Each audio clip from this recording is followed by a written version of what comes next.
दोपहर में हम लोग नहीं आए क्योंकि हमारे पास में बहुत सारे ट्रेड भी थे और थोड़ा मुझे काम भी था, इसलिए मैं नहीं आ पाया। तो देखते हैं हम लोग थोड़ा मार्केट के ऊपर। जैसे हम लोग दोपहर में बहुत अच्छे ट्रेड किए। तो ये निफ्टी का चार्ट, तो निफ्टी के चार्ट के अंदर हमारी वेल की एंट्री हुई थी जो हमें बहुत अच्छी मिली।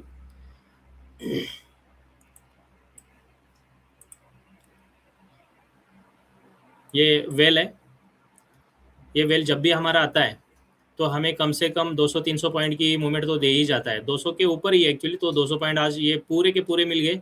जब ये वेल यहाँ पे एग्जिट हो गया तो हम लोग निकल गए। तो 3:15 पे वेल ने अपनी बहुत सारी पोजीशन एग्जिट की है। तो कल का मार्केट कैसे होगा नहीं मालूम, लेकिन डाउन साइड का तो लग रहा है क्योंकि अभी 6 बजे यूएस मार्केट का इन्फ्लेक्शन डेटा आने वाला है, कोर सीपीआई का। उसके ऊपर बहुत सारे मूवमेंट्स होने वाले हैं। तो अभी गोल्ड के अंदर भी हम लोग अभी देख रहे हैं तो बहुत सारा डाउन साइड आ गया है। अगर डेटा पॉजिटिव आता है या निगेटिव आता है उसके ऊपर उसकी रैली चालू हो जाएगी, लेकिन मुझे लग रहा है कि 4100 के पास में उसकी लिक्विडिटी बहुत सारी पड़ी हुई है, वो हिट करने के बाद में शायद ऊपर आ जाएगा। और ये मंथली क्वार्टरली के बहुत सारे डेटाज है वो वहाँ पे अपने अपने काम कर जाएंगे। वो जैसे हो जाएगा वहाँ से एक हमें रिवर्सल मिलने की उम्मीद है। तो डेटा आने के बाद में हम लोग देखेंगे, उसको थोड़ा ऑब्जर्व करेंगे, सडनली इंटर मार्केट में नहीं करेंगे, नहीं तो मार्केट की जो मूवमेंट है वो ठीक से मालूम नहीं रहती है, तब तक हम लोग इंटर नहीं करेंगे। तो यहाँ पे बीटीसी के लिए भी और गोल्ड के लिए भी ये बहुत फ़ायदेमंद डेटा है क्योंकि यहाँ से ट्रेंड रिवर्सल हो जाते हैं। कम से कम एक एक महीना 2-2 महीने के लिए ट्रेंड मुझे वहाँ से दिखाई देते हैं। जैसे ही अभी डाउन ट्रेंड चालू हो गया था तो वो तो पता था क्योंकि वो सारी चीज़ें हम लोगों ने डेटा के ऊपर प्रेडिक्ट की थी। और नया वाला जो फेड का चेयरमैन आया हुआ है उसके जो नियम है वो थोड़े अलग है। तो हमेशा ये गोल्ड और सिल्वर के ऊपर निगेटिव रहा है। अभी ये जैसे डेटा आ जाएगा तब पता चलेगा कि उनका डिसीजन। और डेटा आने के बाद में आधे घंटे के बाद में आप इंटर करो क्योंकि डेटा आने के बाद वो लोग अपना क्लेरिफिकेशन दे देते हैं कि ये डेटा आने के बाद में क्या होने वाला है क्या नहीं होने वाला है। अगर जैसे कि फेड का जो ब्याज दरों का जो डेटा होता है, फंड रेट कट, तो उसके बाद में ना उनकी एक प्रेस कॉन्फ्रेंस रहती है जो 3 मंथ में एक बार आता है। रात को 11, साढ़े 11, 12 बजे के आसपास उसका टाइमिंग रहता है। उसके बाद में वो लोग अपना अपना डिसीजन देते हैं कि आगे क्या करने वाले हैं। वैसा ही ये भी डेटा है एक्चुअली। यहाँ पे ये डेटा आने के बाद में ना एक आधे घंटे बाद आप लोग सोच समझ के एंटर करो, नहीं तो यहाँ पे फंस सकते हैं क्योंकि मूवमेंट बड़ी हो सकती है यहाँ पे। अभी यहाँ से मुझे कम से कम अपसाइड के 4250 के आसपास मुझे टारगेट दिख रहा है और नीचे के 4100 अगर उसका भी लेवल टूटा तो ज़्यादा से ज़्यादा 4050 का लेवल मुझे दिख रहा है। तो एक बॉटम हम लोग पकड़ के इसको बाइंग साइड का भी देख सकते हैं। डेटा के ऊपर है एक्चुअली, डेटा आने के बाद में मेरा ये फाइनल डिसीजन हो जाएगा, तब तक नहीं। मैं थोड़ा बहुत मोटा मोटी आपको बताने जा रहा हूँ। ये बीटीसी भी वैसे ही है। बीटीसी का तो एक बॉटम है 60,000 का, तो वो तो उसने और एक बार टेस्ट कर लिया है आज। तो ये डेटा के ऊपर पूरी पोजीशन बनेगी। जैसे डेटा आ जाएगा तो कहाँ पे पैसा डल रहा है ये देखने के बाद में आप इंटर करो। आज बैंक निफ्टी भी बहुत अच्छी वन साइड दे दिया था, दोनों साइड में, एक साइड में ऊपर एक साइड में नीचे, लेकिन यहाँ पे हमारा कोई वेल वगैरह नहीं था, ओनली निफ्टी में आया था। निफ्टी में जैसा ही वेल का इंटर हो गया हम लोगों का ट्रेड यहाँ पे हो गया था 1:30 बजे। उससे पहले हम लोग जो भी इंटर करते 1 बजे, तो 1 बजे यहाँ पे पहले हमें 1:15 पे हमें मालूम था कि ये मार्केट नीचे जाएगा तो हमने एंट्री लिया। लेकिन दूसरे 15 मिनट के अंदर जैसे ही वेल आ गया तो हम लोगों ने अपनी क्वांटिटी बढ़ा के एक स्टॉप लॉस मेंटेन करके उसको छोड़ दिया और 200 पॉइंट का हम लोगों ने टारगेट ले लिया है। यहाँ पे एक बहुत अच्छी खासी मूवमेंट यहाँ पे पकड़ में आई है हमें। तो फ़ायदा यही होता है कि नॉलेज और डेटाबेस आपका रीडिंग जो है वो सही होना चाहिए और उसके साथ में आपके पास में जैसे अभी मेरा ये वेपन है वैसा एक वेपन होना बहुत ज़रूरी है। ये बहुत फ़ायदेमंद है।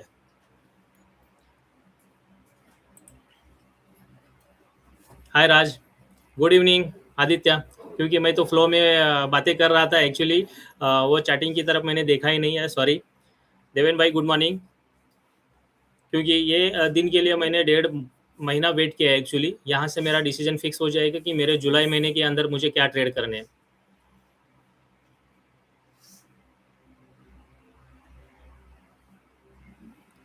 अगर कुछ पूछना चाहते हो तो पूछ सकते हो, क्योंकि हम ही लोग हैं, बाकी निफ्टी वाले तो यहाँ पे कोई भी नहीं है। दोपहर में जो जानबूझ के थोड़ा नहीं आ पाया मैं, क्योंकि वहाँ पे बहुत सारी पोजीशन भी थी, तो बात करने का जो हमारा सिलसिला होता है वो स्कैल्पिंग का रहता है, और मैंने पकड़ ली थी पोजीशन पूरे दिन भर के लिए, क्योंकि मुझे वो वेल ने दिखाया था कि कम से कम 200 पॉइंट तो आराम से मिल ही जाएगा। हमारा डेली पीओसी के पास में मैंने टारगेट बना हुआ था, और जैसे उसने 4 आवर हमारा पीओसी ब्रेक किया, तो इमीडिएटली उसने देना चालू कर दिया।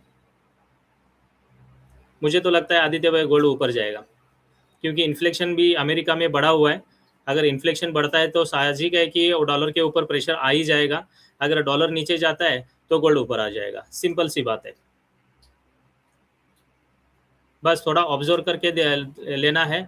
और अभी की पोजीशन अगर बनती है तो कम से कम आप एक हफ्ता इसको राइड भी कर सकते हैं। अप डाउन होता रहेगा, लेकिन मुझे लगता है कि इस महीने का ये बॉटम हो सकता है, क्योंकि मैंने आज तक देखा हुआ है जून के महीने के बाद में एक मूवमेंट आना चालू हो जाता है, वो तकरीबन 3 महीने के लिए। जैसे मैं क्वार्टरली रिजल्ट देखता हूँ तो उसमें मुझे समझ में आता है कि भाई क्वार्टरली रिजल्ट में पैसा डलता है, लेकिन वो 3 महीने के अंदर वो लोग कैसे कैसे डालते हैं पैसे, इसका थोड़ा बहुत आइडिया है मुझे। और उसके अंदर मैं हमेशा ये देखता हूँ कि पहली क्वार्टर में क्या हुआ, उसका प्रॉफिट बुकिंग कैसे हो गया, दूसरे क्वार्टर में पैसा कैसा आया, उसका प्रॉफिट कैसे हो गया, तो उसका एक ट्रेंड चालू हो जाता है मार्केट का। वो जैसे आप लोग ट्रेंड लाइन मारने के बाद में, ऊपर जाने के बाद में, ट्रेंड लाइन को टच करने के बाद में दूसरा आप स्विंग ट्रेड के लिए वैसे देखते हो, वैसा ही कुछ माहौल है उसका, मोटा मोटी देखा जाए तो। थोड़ा डीप में जाएंगे तो उसके ऊपर हम लोग बहुत सारी बातें रख सकते हैं, क्योंकि उसका डेटा खोल के दिखाना पड़ेगा आप लोगों को। और वैसे भी नए ट्रेडर को ये डेटा इतनी जल्दी समझ में नहीं आता, क्योंकि उसको खाली टेक्निकली चार्ट ही समझ में आता है। अगर थोड़ा फास्ट होता है तो बता देना मुझे, क्योंकि मेरी आदत है फास्ट बोलना। अभी तो कैमरे के सामने इजीली बोलना चालू कर दिया हूँ, पहले इतनी बात नहीं होती थी, पॉज बहुत होता था, क्योंकि मैं भी नया था इसके पहले। देवेन भाई, आपको वो बीटीसी जो लेना था ना, वो आप प्लान कर सकते हैं।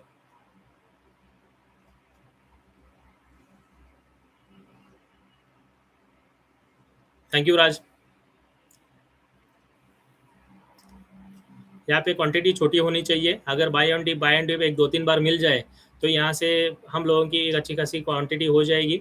एक ही टाइम पे नहीं, अलग अलग टाइम पे होनी चाहिए। By direction.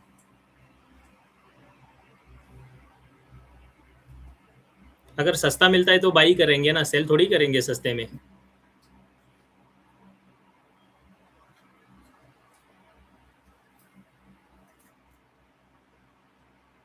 लिवरेज लेके ज़्यादा मत करना, नहीं तो वो क्या करते हैं ना, अरे बॉटम पे मिल गया चलो दबा देते हैं क्वांटिटी। हमेशा क्वांटिटी आपको अगर दबानी है तो उसका पिरामिड जैसा आपको आना चाहिए। जैसे आप लोग एवरेजिंग करते हो लॉस में, वैसे प्रॉफिट में एवरेजिंग करो, वो बहुत अच्छा चलेगा आपका। एक अच्छा ट्रेड होगा, उसके अंदर बहुत आपको पैसा मिलेगा। ये ऐसे कम मिलते हैं, क्वार्टरली रिजल्ट के आसपास आपको ये मिलते हैं ना, तो कम से कम 200-250 पॉइंट का एक रैली मिलता है, तो उसको पकड़ लो। कम से कम अभी 4-5 हज़ार पॉइंट का मुझे तो अपसाइड नज़र आता है बीटीसी के अंदर, अगर डेटा हमारे फेवर में आया तो।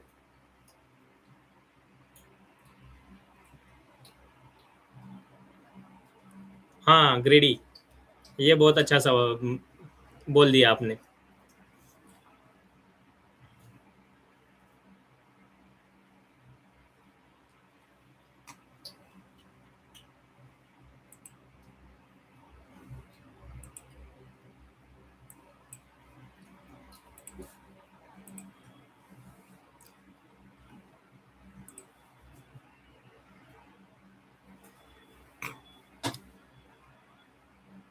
तो अभी क्या करना है, आप लोगों को ऐसा लाइव रहना है या बंद कर देना है, आप बताइए, क्योंकि अभी मेरा तो ध्यान पूरा उस डेटा की तरफ है। जैसे ही डेटा आ जाएगा मेरा डिसीजन फटाफट हो जाएगा। आधा घंटा खाली वेट के लिए मैं रखूँगा, उसके बाद में मेरा भी इंटरव्यू होना चालू हो जाएगा। और सारे स्टूडेंट तो जानते हैं, उनको मैंने वो डेटा, मंथली का डेटा, वीकली का डेटा, वो कितना मूवमेंट करता है, उसका इफेक्ट कितने घंटे के लिए रहता है, ये सारी चीज़ें सिखाई हुई है। वो आराम से पकड़ लेंगे इसको।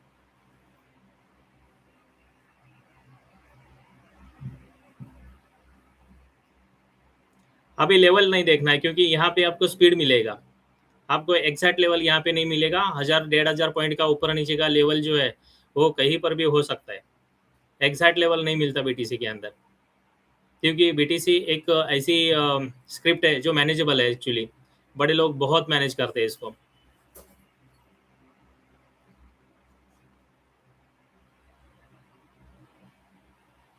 बीटीसी के अंदर ट्रेडिंग के लिए नहीं है, वो बड़ा अगर ट्रेड ढूंढना है आपको तो कम से कम आपको 4000 5000 10,000 पॉइंट का आपको उसका डायरेक्शन पता होना ज़रूरी है, तभी आप पैसे कमाएंगे। नहीं तो ये 500 1000 पॉइंट के चक्कर में जाओगे तो हमेशा आप नुकसान में जाओगे। वो करना मत, क्योंकि मेरे दोस्तों ने बहुत कर चुके हैं, हम लोग साथ में पढ़ रहे थे, कोई भी फायदेमंद नहीं रहा वो उस टाइम। इसलिए मैं बड़ा बड़ा 5000 4000 5000 10,000 15,000 20,000 पॉइंट का जो ट्रेड निकालता हूँ, उसके अंदर मेरा सक्सेस रेशियो देखो बहुत अच्छा है।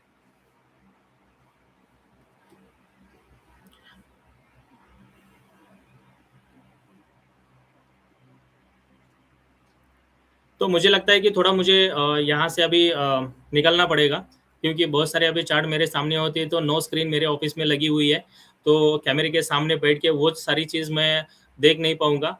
इससे अच्छा है कि मैं बंद कर लेता हूँ अभी, जैसे ही ये ख़त्म हो जाएगा, अगर कुछ हाथ में मिलता है तो मैं सामने आ जाऊँगा, नहीं आया तो कल सुबह हुई। कल सबको आपको ना कल एक निफ्टी के अंदर बहुत अच्छा ट्रेड मिलेगा। मेरे बातों के ऊपर थोड़ा-सा ध्यान रखना, वो आपको पता चलेगा मैं किस साइड का कॉल लेने जा रहा हूँ। तो चलो मिलते हैं कल। Thank you.